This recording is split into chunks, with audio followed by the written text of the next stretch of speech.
Faith communities provide critical context for people to come together to worship, to find meaning and purpose in life, and to provide each other with social, emotional, and spiritual support. Faith communities can be a rich source of care and support for those who are suffering, those who may feel alienated, or those who are seeking to find a place to belong. In this 4-part video series, we explore this potential within faith communities by devoting attention to 2 groups of persons: individuals with mental health challenges in general, and military veterans in particular. 3 points need emphasis up front. First, most veterans do not have diagnosable mental health problems. Second, most persons with mental health problems are not veterans. And third, we all experience variations of psychological and emotional suffering. By focusing on the intersection of veterans' issues and mental health problems, and exploring the stories of a number of veterans who have gone through mental health challenges, we hope to encourage faith communities to consider 2 things. First, how they care for persons with mental health problems, regardless of if they are veterans.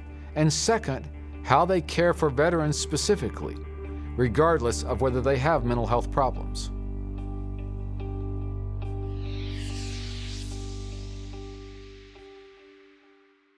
Hello, I'm Father Bill Cantrell.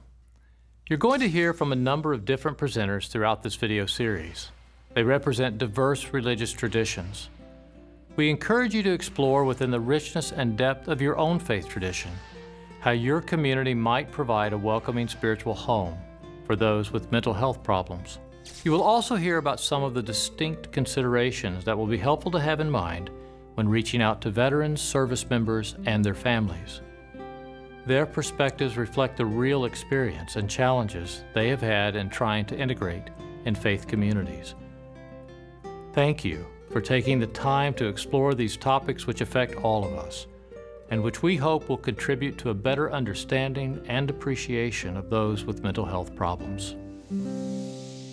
The congregation needs to be encouraged by the leadership and instructed by the Scriptures to recognize that everybody has spiritual gifts, and that the church is diminished by the refusal of the people to exercise those gifts that have been given to them, and not to be used just for themselves, but for the sake of those around them.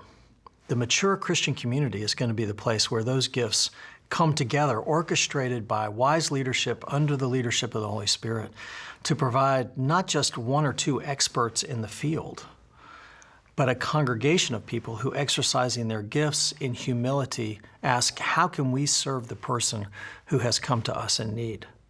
The believers are like one body. If one part suffers, the entire body suffers, right? And so really reframing that understanding of that suffering in that this is an opportunity for other believers to come together and support this person. One phone call can make all the difference in the world. And that's the power of the faith communities. And we all have that power to check in with each other, especially those that we think may need more help at that moment. It's vital that we create situations and places and communities where it almost becomes a standard operating procedure. That if somebody is suffering, we're going to go help. If we lose a loved one, we're going to go bring food to their homes. That was a prophetic practice in Islam, that when somebody loses a loved one, you bring food to their home. You try to alleviate their burden as much as you can and be a presence for them. It's so important to speak about the role of laity, especially from a Jewish perspective. And the truth of the matter is a community is not called a community unless it has these committees, these groups that specialize in reaching out. And these committees have it as their job to visit people who are ill and to bring lasagna and do whatever is necessary to help them. In my synagogue, it's called a mensch squad. Mensch means a kind of it means a man, but it means a being a decent person. So the mensch squad, so they'll send out to the 35 people on the mensch squad a note that so-and-so needs their dog walked, or so-and-so needs their car fixed, or whatever, and then somebody responds. And now there are even some synagogues that have mental health liaison committees, which means mental health professionals, many retired, within the community who you can go to speak to get a referral. In the Christian tradition, we speak of the spiritual gifts of the Holy Spirit, a variety of gifts that come from the same source. So how in your faith community might you assess the gifts you have received and begin to visualize how they give shape to this goal of a welcoming spiritual home where those struggling with mental health issues can safely belong? Finding a place to belong can be a challenge for many of us, perhaps particularly so for veterans following deployment or transitioning after military service. At present, less than 1% of our country's population enter military service. Some of them have experienced physical and/or mental injuries.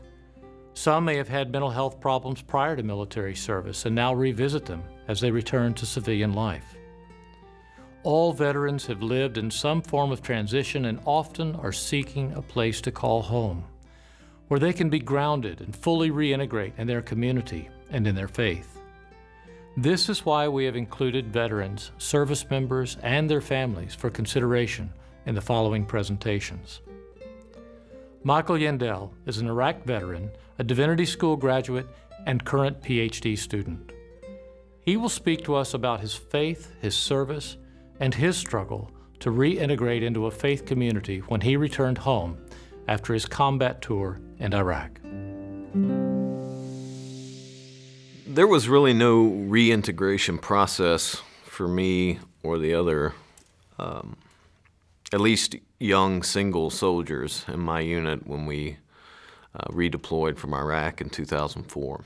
It was hard. We felt, at least I felt, and I think it's accurate to say my peers felt this way. We were very, very isolated. As far as the faith community goes, they're caring people, and they knew that something had changed with me, I think. Most of them lived in the suburbs of Pine Bluff, and they had kids, or they were retired, and they were dealing with the issues that raised for them. Their community wasn't shaped in such a way as to handle any issue I was presenting. What I can say is there was at that time, there was a lot of celebration, not necessarily of the war, but of the military. For me, this was kind of a wall that shut off any sort of real dialogue about what actually happened in war, because there's really one story going on, and I felt that story constricting my ability to tell my own story. It cut off my ability to be a soldier in the way that I actually was one, with reservations, with second thoughts, with regret alongside pride. Veterans I've worked with most frequently, it's people who were formed in Christian communities, went to war and saw war, and they come back as deeply spiritual seekers in some ways. And I've learned from veterans that to get away from broad theoretical thinking about war and peace and more toward the specific kind of context in which war is experienced and in which military service happens. Some have had bad experiences where people have asked them things about the military service, including what it was like to kill other people or what it was like to be at war that clearly showed that somebody didn't really appreciate the context in which they'd served. And so when people speak about war in ways that are kind of theoretical and general and make assumptions and don't actually show any awareness or knowledge of the actual context of recent American wars, that's typically going to be off-putting for a lot of veterans, and that can happen sometimes in faith communities. In the same way, when people make assumptions about what veteran experience must be like based on sort of general assumptions about the military, that can be off-putting as well. And I think when people insist on hero language, that can be off-putting as well, because that's too simple. You know, even when well-intentioned, it's too simple. If we have a family who comes to the church and say, our house burned down last night, we've lost everything, I think the faith community does very well to come alongside that family and love on that family and encourage that family and provide for that family. I think when they announce that they have loved ones who have died, we are very effective in coming alongside and hugging and being compassionate. Where that becomes ineffective is when perhaps that same example we say after a certain amount of time, you should be finished with your grieving. An alternative approach might be to recognize that there are some things that people are going to have to deal with on this side of the journey. I equate it to Paul's thorn in the flesh. He can pray all the day long for it to be removed, but God's response is sufficient, is my grace. I think that the faith community, if we position ourselves to be the conduits of that grace and just to say, this is here. We can't pray it away. We're not going to spiritualize it away. We're not going to ignore it, but we're going to say the thorn is here, but we are going to be conduits of God's grace. Also, when we're dealing with those mental disorders that might have a biological origin, when we, as a faith community, put a burden upon an individual to have them to, in essence, choose between if this is a spiritual matter versus one that's truly biological in origin, we miss the opportunity to say, regardless as to the nature of this, you are hurting, you are struggling, and we are going to come alongside you where you are and support you through this process. We have heard briefly about some of the temptations to spiritualize issues that may have some spiritually related connections, but are perhaps more centered in the domains of medical or mental health. We also heard a little about how faith communities are often well-equipped and do a very good job of coming to the aid of those who are dealing with loss and medical illness, but also how it is often less obvious and more difficult to provide the same kind of support to those suffering from mental illness. Now let's take a moment to meet Matt and Callie Barr. Matt is also an Iraq veteran and one who has experienced a kind of loss that is unique to combat. He and Callie have worked together as Matt continues to reintegrate his life and faith after returning from combat. So my family wasn't really religious, and I come from a broken home, so there wasn't really influence of God in my life, I would say. Up until I was in high school, and 9/11 happened, and I wanted to join the Marines, and I wanted to go to war. So I felt this great passion, but for that, and I also felt the need to find God. I guess I was just preparing myself to die. So, like joining the Marines, I know they're the first to fight. Our town is the Catholic church. There is the biggest church. Most people go there. So I went there and I got baptized there my junior year, all on my own. And I was so devout in it that they wanted me to actually start seminary school and become a preacher. And I was like, well, I'm going to war, so I want to go to war. So I grew up very conservative religion. You weren't really encouraged to participate with people outside of the church. So he was Catholic, and that was as we started to know each other and like each other, that was like a big deal because we were not Catholic. So we had a lot of initial discussions about that. And so Matt actually, he told me he was joining the Marine Corps. And I didn't know what that was. I thought that they were like glorified Boy Scouts. I really had no idea. It was like a Peace Corps. Yeah. So he went to boot camp, and he came back, and So he said, I want us to be together, like forever. How do we do this? And so I said, well, you can't be Catholic, and you got to go to church with me. And so he said, okay, that he was going to come to church with me, that would be all right. So Matt came back from his first deployment, and we got married like within 2 weeks. There were a lot of reservations obviously with my church group about me marrying Matt, and he had gone to war, and anybody from our church who would have joined the military would have been a conscientious objector. That was expected. So there was already some friction there.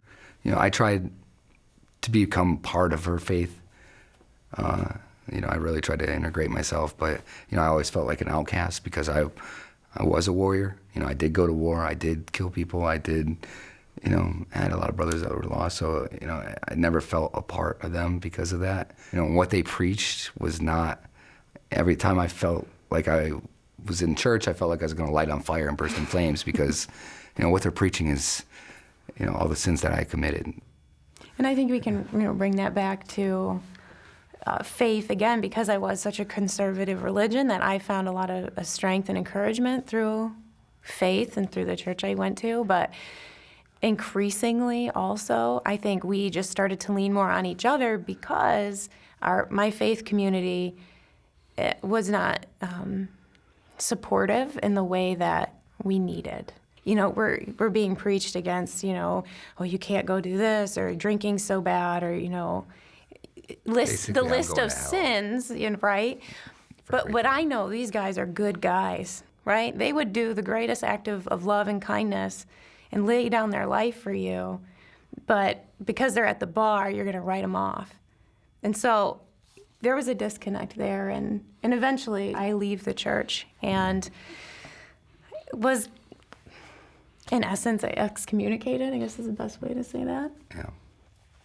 And so it took us several years to find a safe place, a place to go.